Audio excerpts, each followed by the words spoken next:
معزز و مکرم سامعین حضرات، السلام علیکم ورحمۃ اللہ تعالی وبرکاتہ۔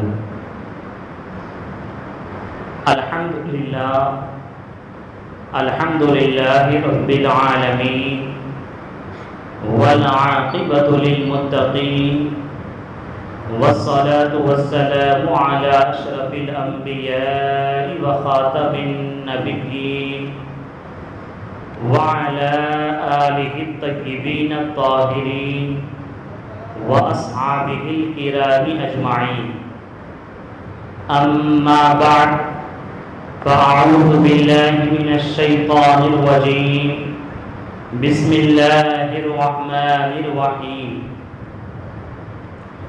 ألا إن أولياء الله لا خوف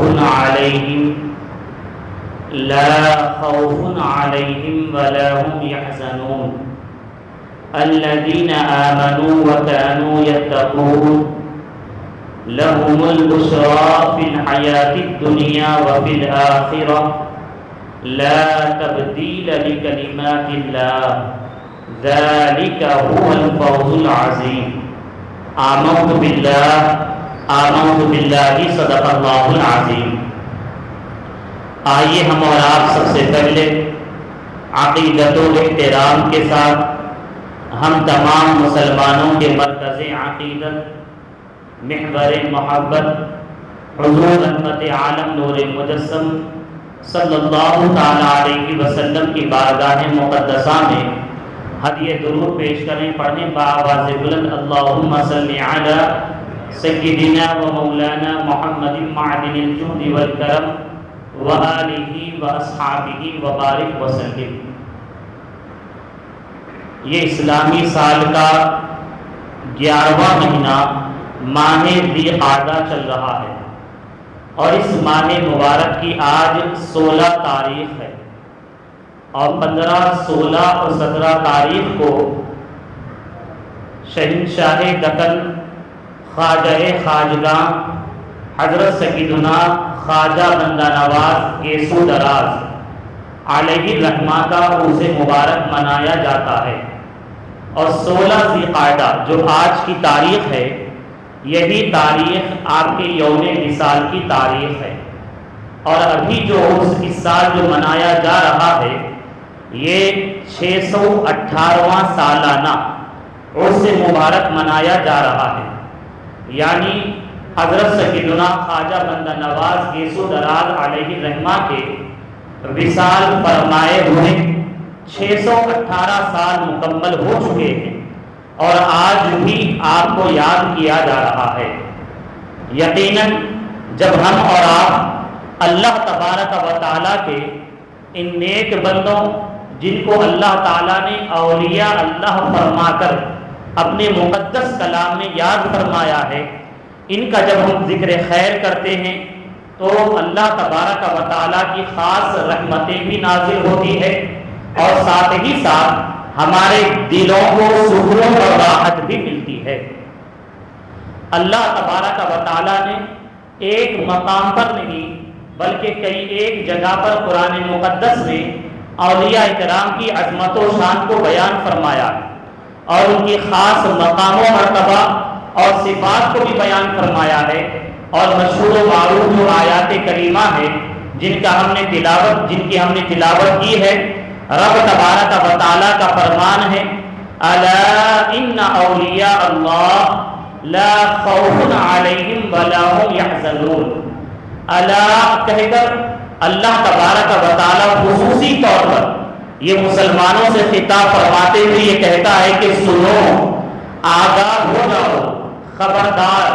جب کوئی اہم بیان ہوتا ہے تو عربی زبان میں الا کا استعمال کیا جاتا، تو رب تبارک و تعالیٰ نے اولیاء اللہ کا جب ذکر فرمانا چاہا تو الا کے ذریعے خطاب فرمایا کہ الا سنو، ان اولیاء اللہ، کہ بے شک اللہ کے ولیوں کو لا خوف علیہم، کہ ان پر نہ کچھ خوف ہے اور نہ ہی یہ غمگین ہوتے ہیں۔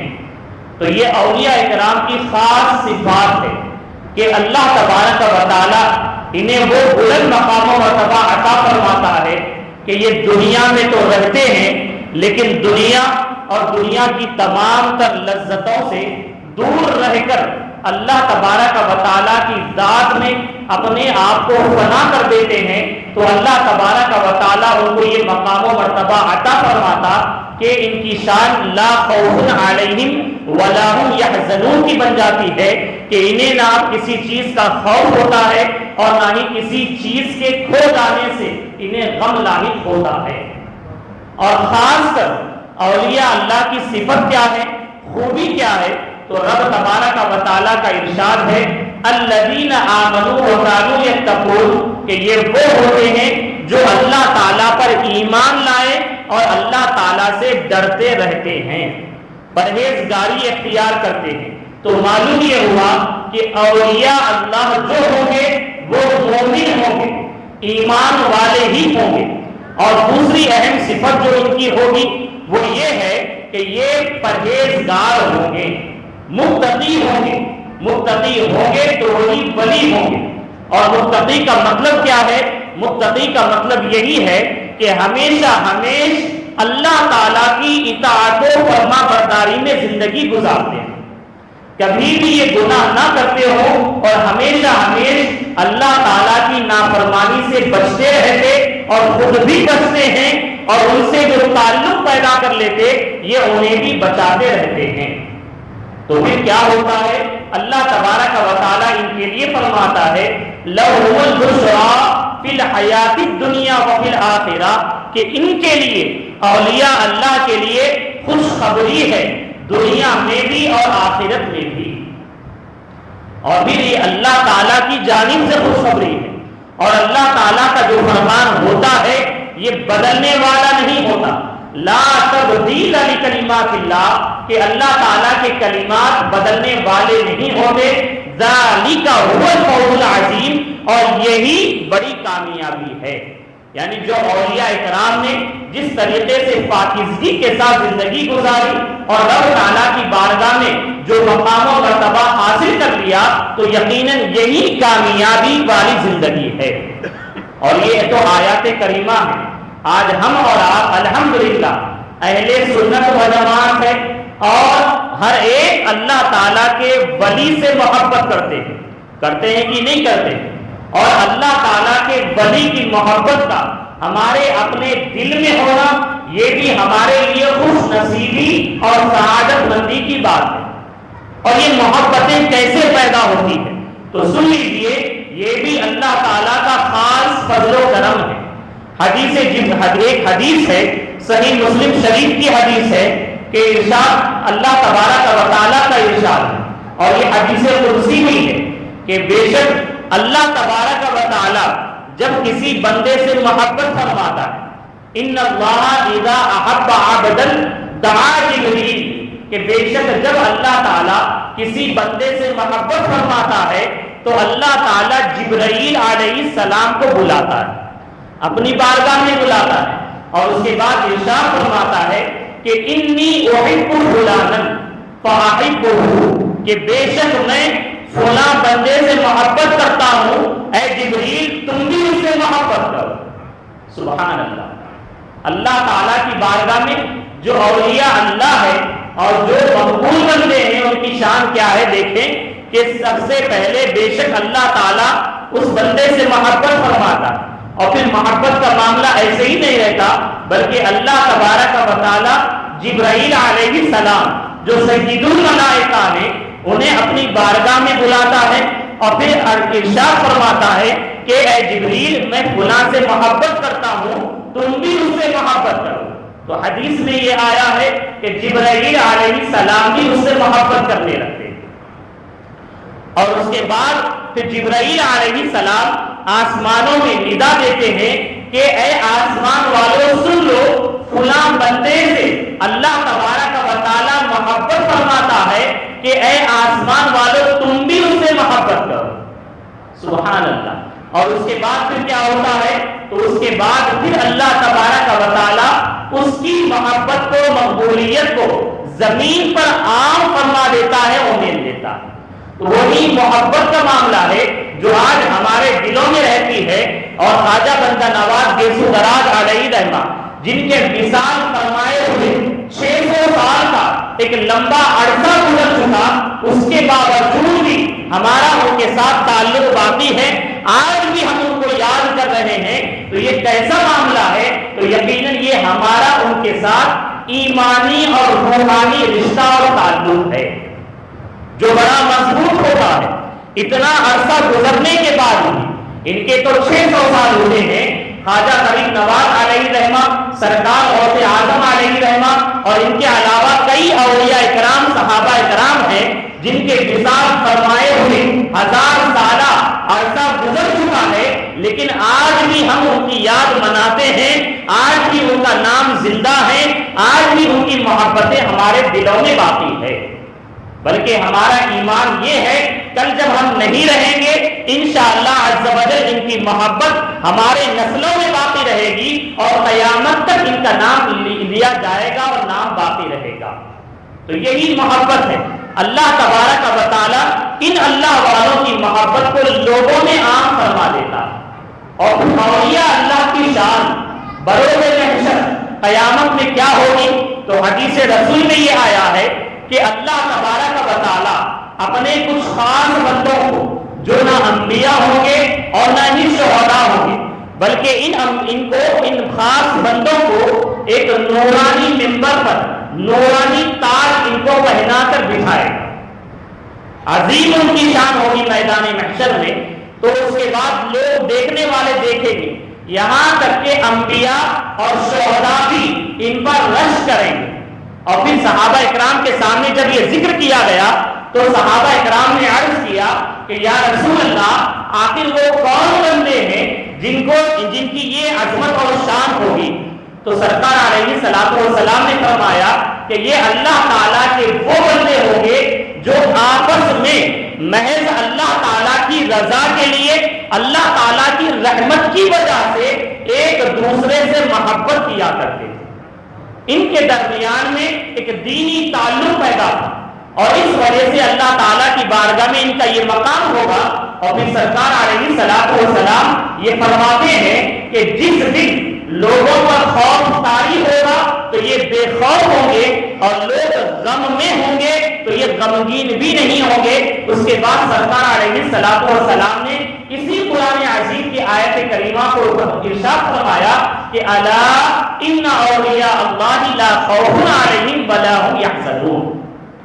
تو یہ اولیاء اکرام کی عظمت و شان کا معاملہ، اور الحمدللہ ہم اور آپ ان اولیاء اکرام سے محبت کرتے ہیں، تو یاد رکھیں یہ محبت ہمارے دلوں میں آج ہے، تو اس کی برکتیں اللہ تبارک و تعالی ہمیں دنیا میں بھی عطا فرماتا ہے، اور قیامت میں بھی اس کی برکتیں ہمیں حاصل ہوگی۔ اور کیسے حاصل ہوگی؟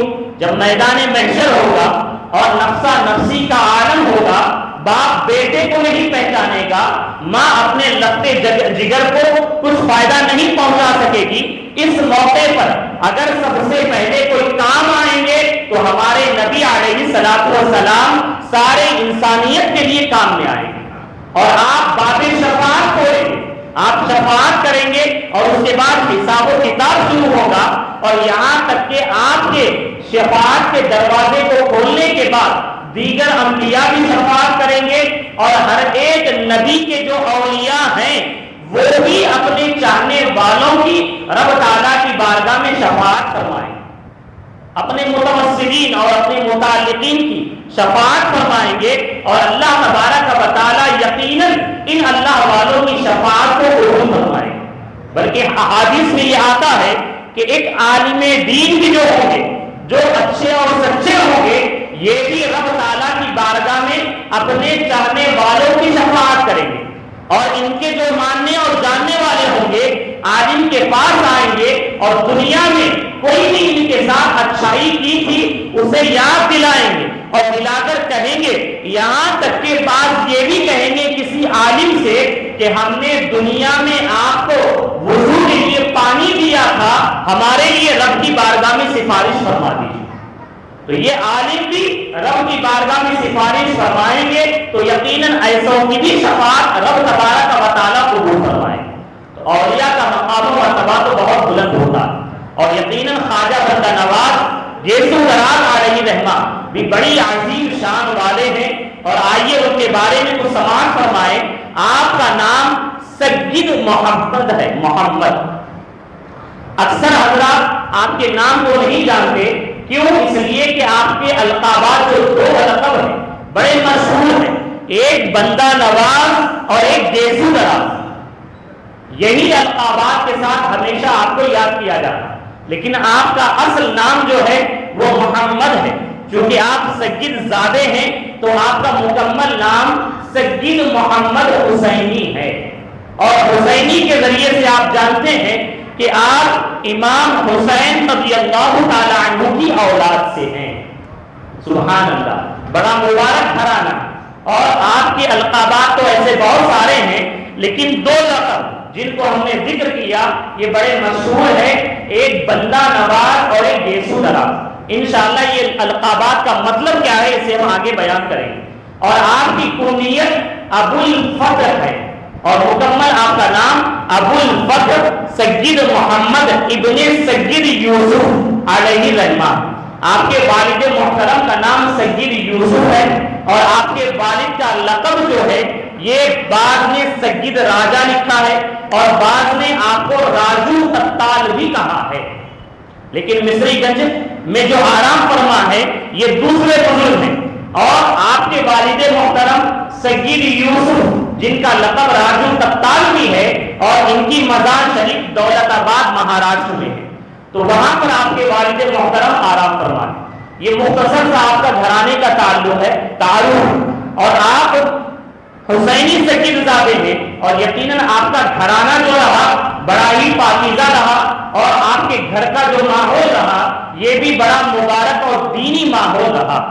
آپ کے نانا جان ہو یا آپ کے دادا جان ہو، یہ بھی اللہ تعالیٰ کے نیک بندوں اولیاء اکرام سے بڑی محبت فرمایا کرتے تھے۔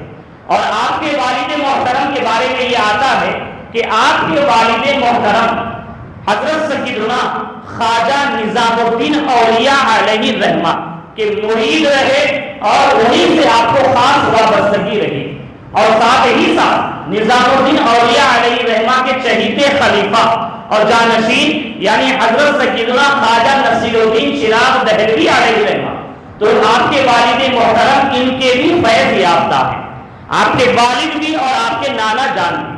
اور آپ کے گھر کا ماحول جو رہا، ماحول یہ تھا کہ ہمیشہ کبھی بھی یا تو نظام الدین اولیاء علیہ رحمہ کا ذکر ہوگا، یا پھر حضرت سیدنا نصیر الدین چراغ دہلی علیہ رحمہ کا ذکر پاک گھر میں ہمیشہ ہوتا ہے۔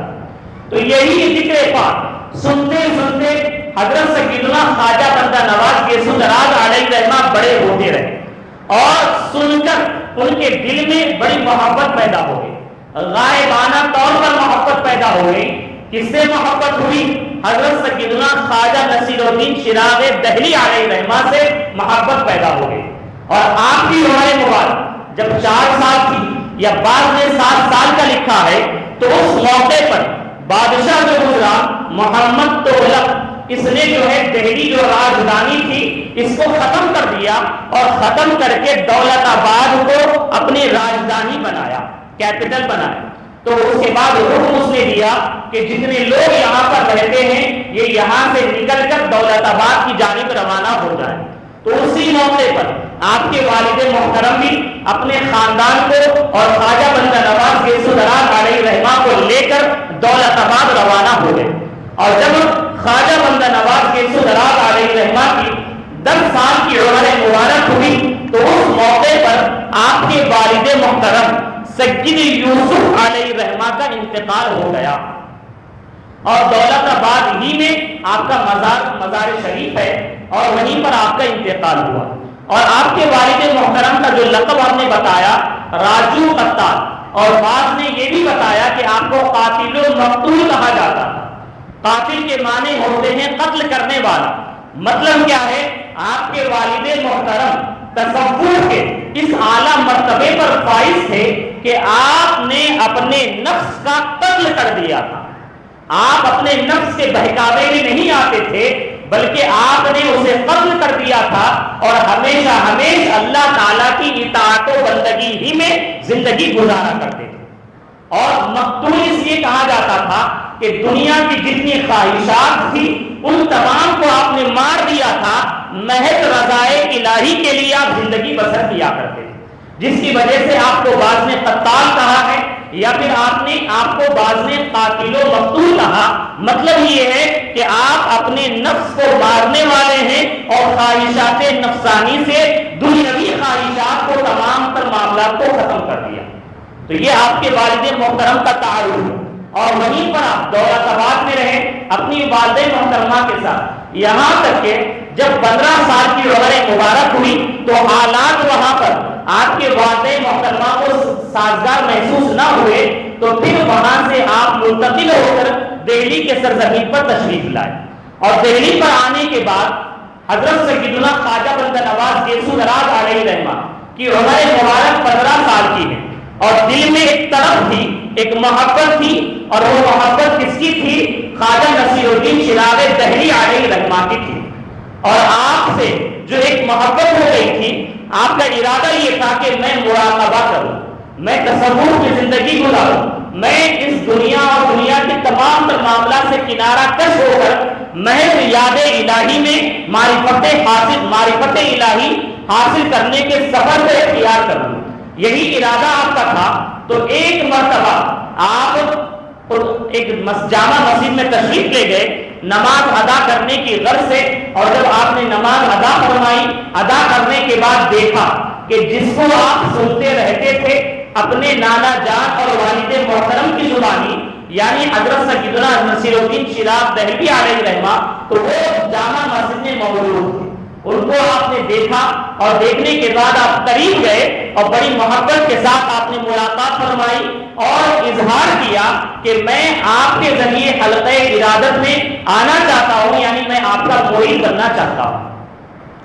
ارادہ فرما لیا تو خواجہ نصیر الدین چراغ دہلی علیہ رحمہ کے سامنے اپنا تعارف بھی بیان کیا کہ میں آپ کا ذکر اپنے والد محترم سے اور اپنے نانا جان سے سنتا رہتا تھا، اور میرے والد حضرت سیدنا نظام الدین اولیاء علیہ رحمہ کے مرید رہے، تو آپ بھی جان گئے۔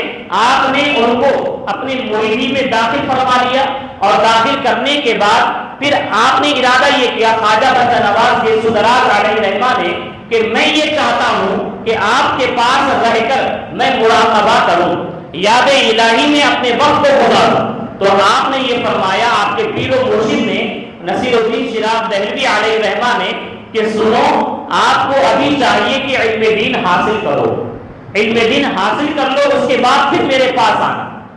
چونکہ خواجہ نصیر الدین چراغ دہلوی علیہ رحمہ یہ جانتے ہیں کہ خواجہ بندہ نواز گیسو دراز علیہ رحمہ آج تو 15 سالہ بچے ہیں، اور آگے چل کر یقیناً ان کو ایک بڑی قوم کی رہنمائی کرنا ہے، قوم کی امامت کرنا ہے، اور یقیناً بہت سارے گمراہ لوگوں کے لیے ہدایت کا سامان بننا ہے۔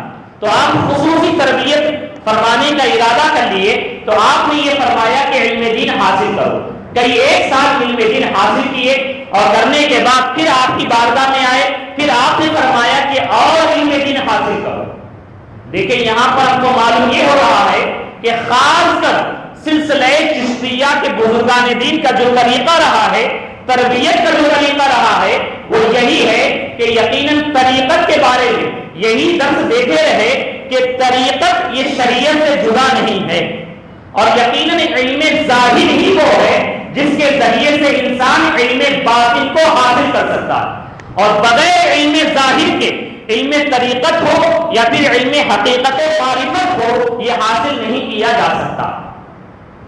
اور آج دیکھا یہ جاتا ہے بہت سارے مشائخ اور خاص کر جو اپنے آپ کو سلسلہ چشتیہ کی جانب منسوب کرتے ہیں، یہ علم دین سے دور ہو گئے ہیں۔ بہت افسوس کے ساتھ یہ کہنا پڑتا ہے۔ اور پہلے معاملہ یہ رہا کہ یہی خانقاہیں وہ تھی جن کے ذریعے سے دین باقی تھا، اور جہاں سے دین اسلام کی ترویج و اشاعت کا کام بہتر طریقے سے ہوا کرتا تھا، اور وہاں پر جو سجادہ نشین ہوتے تھے یقیناً وہ بھی پورے طور پر عالم دین بھی ہوتے تھے۔ اور حق تو یہ ہے کہ جو ولی ہوگا یقیناً وہ عالم دین بھی ہوگا، بغیر عالم دین کے اسے ولایت نہیں مل سکتی۔ اور یقیناً اس طریقے سے یہ سلسلہ جاری رہا تو خواجہ نصیر الدین شیراز دہلوی علیہ رحمہ بھی خصوصی تربیت فرمائے اور علم دین کے مراحل سے گزارنے کے بعد آپ نے اپنے پاس رکھا اور بڑی اچھی طریقے سے تربیت فرمائی۔ اور آپ دیکھیں کیسی تربیت ہوگی۔ آج بھی بہت سارے پیر ہیں اور ان کے بہت سارے مریدین ہیں، لیکن معاملہ یہ ہے کہ آج کوئی انسان مرید بنتا ہے تو وہاں پر بھی کوئی دنیاوی مقصد حاصل کرنا ہوتا، اور پیر صاحب کو بھی چاہیے کہ جب کوئی مرید بنے تو وہ مرید کی خاص کر دینی تربیت کرے۔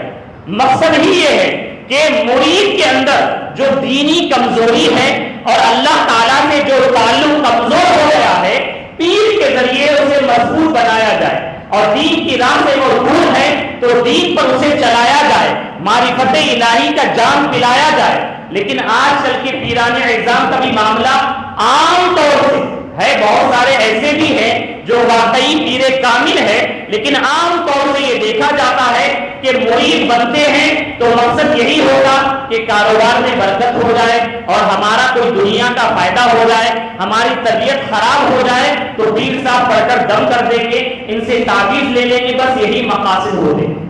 یہ مقصد نہیں ہوتا کہ پیر صاحب کے ذریعے ہم اپنے جو دینی کمزوری ہے اس کو ختم کر کے صحیح طور پر دین پر چلنے لگیں گے اور دین سیکھیں گے اور نبی کریم علیہ الصلوۃ والسلام کی سنتوں کو سیکھ کر سنت بھری زندگی اپنائیں گے، یہ مقصد نہیں ہوتا۔ اور پیران اعظام کا معاملہ بھی یہی ہوتا ہے کہ خاص کر جو امیر مرید ہوتے ہیں ان پر خصوصی توجہ ہوتی ہے اور ان کو بڑا قریب رکھتے ہیں تاکہ ان کے ذریعے سے نذرانے بھی آتے رہیں اور یہ بھی خوش ہوتے رہیں۔ تو یہ معاملہ سراسر غلط ہے۔ پیر صاحب ہو یا مرید ہو، ہر ایک کے لیے ضروری ہے کہ وہ خود بھی شریعت پر عمل کرے، اور خود جو پیر ہیں انہیں چاہیے کہ اپنے مرید کی ہر دم ہمیشہ اصلاح کرتے رہیں۔ تو خواجہ نصیر الدین شیراز دہلوی علیہ رحمہ کا معاملہ دیکھیں کہ آپ کی بارگاہ میں آئے تو کیسی تربیت فرماتے ہیں۔ آپ نے ایک مرتبہ پوچھا کہ اے سید محمد یہ بتاؤ کیا تم نماز فجر پڑھنے کے بعد نماز اشراق پڑھتے ہو؟ تو آپ یہ فرماتے ہیں کہ بس آپ کے کرم سے میں پڑھ لیتا ہوں۔ تو پھر آپ یہ فرماتے ہیں کہ اچھا تو اسی موضوع سے اگر تم نماز 4 صبح پڑھ لو کتنا ہی اچھا ہوگا۔ تو آپ فرماتے ہیں انشاءاللہ میں اس پر عمل کروں۔ اس کے بعد پھر اسی طریقے سے سلسلہ چلتا رہا۔ پھر آپ نے فرمایا کہ اگر اسی وضو کے ساتھ تم نماز ظہر بھی پڑھ لو تو کتنی اچھی بات ہے۔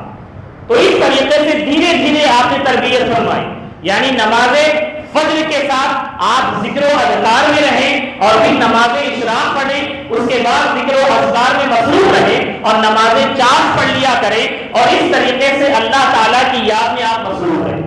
پھر ایک مرتبہ آپ نے پوچھا کہ یہ بتاؤ کہ آپ ماہ رجب کے روزہ رکھتے ہیں؟ تو آپ نے کہا کہ ہاں الحمدللہ آپ کے کرم سے میں سارے مہینے کا روزہ رکھتا ہوں۔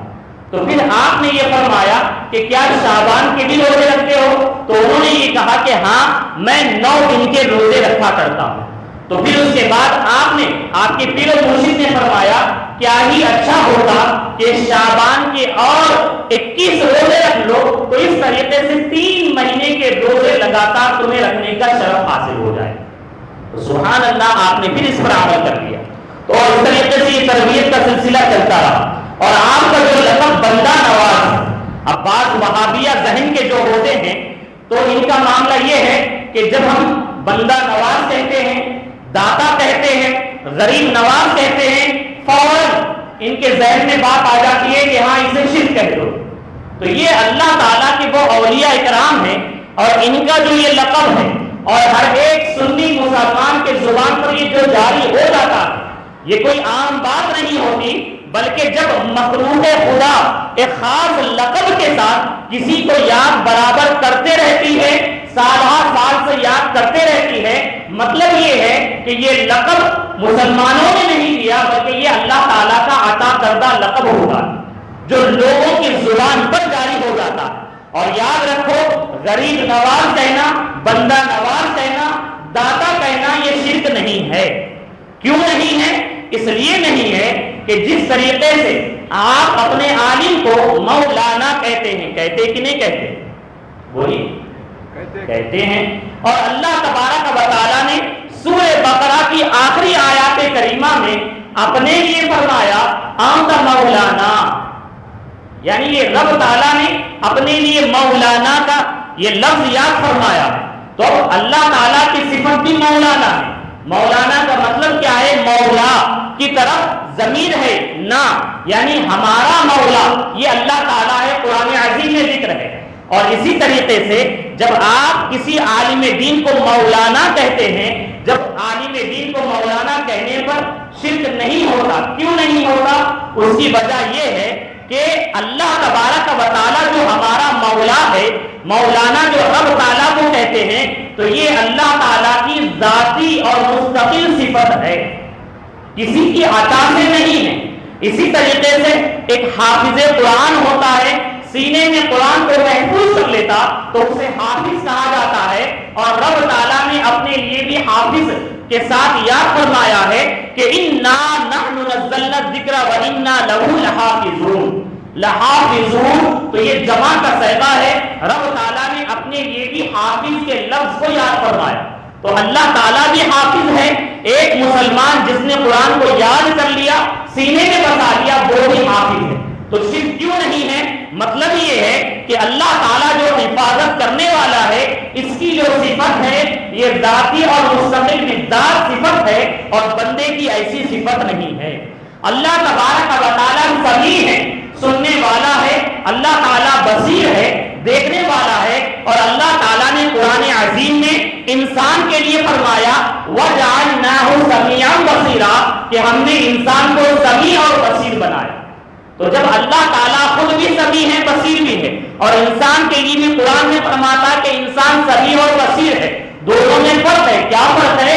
اللہ تعالیٰ سمیع ہے تو اس کی صفت ذاتی اور مستقل ذات ہے، اور بندے کی جو صفت ہے یہ اللہ تعالیٰ کی عطا سے ہے، ٹھیک ہے؟ اور بندے کی جو صفت ہے یہ عاجز ہے، اللہ تعالیٰ کی جو صفت ہے قدیم ہے۔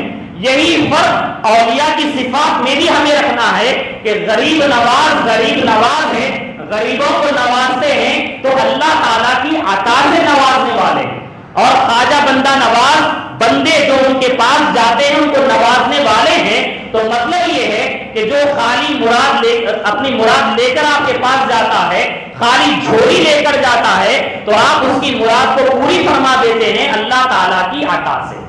داتا یعنی عطا کرنے والا تو یقیناً داتا تو وہ ہیں، لیکن اللہ تعالیٰ کی عطا سے داتا ہیں، تو یہاں پر یہ شرک نہیں آئے گا۔ خواجہ بندہ نواز کا یہ جو خاص صفت رہی ہے، اس کے بارے میں یہ آتا ہے کہ جب آپ اپنے پیر و مرشد کی بارگاہ میں رہے تو ہر ایک مرید کو اپنے پاس تربیت پانے والوں کو خاص کھانا دے دیا جاتا تھا، اور اتنا ہی کھانا ہوتا تھا، اور آج کی جیسا اچھا کھانا نہیں ہوتا تھا، بلکہ وہاں تربیت ہوتے رہتی تھی، تزکیہ نفس کا معاملہ تھا۔ تو سوکھی روٹی بھی ملتی تھی، اور سوکھی روٹی کبھی شوربے کے ساتھ بھی کھانا ہوتا تھا، کبھی سوکھی روٹی بغیر شوربے کے ساتھ بھی کھانا ہوتا تھا، اور محض پانی میں ڈبو کر بھی کھانا ہوتا تھا۔ لیکن اللہ تعالیٰ کے یہ نیک بندے اس طریقے سے اپنی زندگی کو گزارتے رہے تاکہ انہیں پیر و مرشد کے ذریعے سے اللہ تعالیٰ کی بارگاہ میں بلند مقام و مرتبہ مل جائے۔ تو آپ کے حصے میں جو کھانا آتا تھا آپ کھاتے نہیں تھے، بلکہ ضرورت مند محتاجوں کو تلاش کر کے اسے عطا کرتے تھے۔ تبھی سے آپ کے بارے میں لوگ کہنے لگے کہ یہ بندہ نواز ہے، لوگوں کو بندوں کو نوازنے والے، اللہ تعالیٰ کے بندوں کو نوازنے والے۔ اور آج بھی ہم اور آپ دیکھتے ہیں کہ دنیا بھر سے کھینچے کھینچے آپ کی بارگاہ میں جاتے ہیں، اور خاص کر دکن کا علاقہ جو مانا جاتا ہے، ان پر تو خصوصی طور پر آپ کا فیضان کل بھی جاری تھا اور آج بھی جاری ہے اور قیامت تک جاری رہے گا۔ تو ہمیں اور آپ کو چاہیے کہ آپ کے نام سے برکتیں حاصل کرتے رہیں، اور اس کے علاوہ بھی آپ کے بارے میں بہت کچھ باتیں ہیں، انشاءاللہ عز و جل پھر کسی موقع پر بیان کریں گے۔ اللہ تعالیٰ کی عطا سے آپ کو 105 سالہ زندگی عطا ہوئی، اور آپ ساری زندگی مخلوق کی ہدایت کے لیے آپ نے صرف کر دیا۔ 20 سال اپنے پیر و مرشد کے پاس گزارے، اور پھر آپ دروازہ شریف کی سرزمین پر جب تشریف لائے تو وہاں پر بھی آپ تقریباً 22 سال کا عرصہ رہے، اور جو لوگ آپ کی بارگاہ میں آتے رہے انہیں مذہب اسلام کی دعوت دیتے رہے، اور جو گمراہ آئے انہیں بھی راہ راست کی دعوت دی، اور بہت ساروں نے آپ کے ذریعے دین اسلام کو بھی قبول کیا، اور جو گمراہ رہے وہ بھی راہ راست پر آئے۔ اور ہمیں اور آپ کو چاہیے کہ آج کی تاریخ جو آپ کے عرس کی تاریخ ہے، تو اپنی جانب سے جو کچھ بھی ہو سکتا ہے آپ کی بارگاہ میں نیاز اور فاتحہ کی شکل میں، ایصال ثواب کی شکل میں خراج عقیدت و محبت کو پیش کریں۔ آج ہم ان کو دنیا میں یاد کریں گے، انشاءاللہ عز و جل قیامت میں بروز محشر یہ ہمیں نہیں بھولیں گے، اور ان اللہ والوں کے ذکر سے اللہ تبارک و تعالی ہمیں دنیا کی برکتیں بھی عطا فرماتا ہے، اور آخرت میں بھی اس کا فیضان ہم پر جاری و ساری فرماتا ہے۔ وما علینا الا البلاغ۔ السلام علیکم ورحمۃ اللہ تعالی وبرکاتہ۔ جو حضرات سنت ادا نہ کی سنت ادا کر لیں۔